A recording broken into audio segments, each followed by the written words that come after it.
I got a quick tip for removing bearing races that are either stuck or,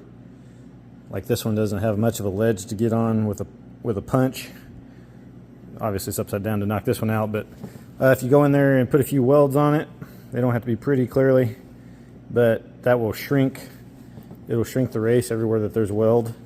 and then when that cools down, they say it'll fall out. It won't fall out, but it will make it come out 75% easier probably. So if you got one that's tight, that just don't want to move, or like I said, if you got one that you just can't get a good hit on,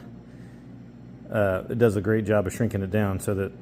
it'll come on out and you don't have to beat on it near as hard to get it out. So, and then absolute last case scenario, you could take a piece of flat iron or something like that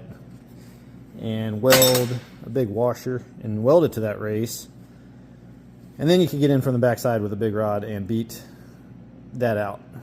with the race attached to it. So a couple options if you're having problems. One other thing, it doesn't matter, it doesn't seem to me like it matters whether you do thirds or quarters, or obviously the more weld there is in there, the more it's going to shrink, but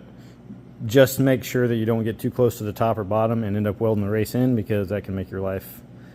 complete hell. So just pay attention to what you're doing, and you can just do tacks, or you can run a bead, or whatever you want to do, but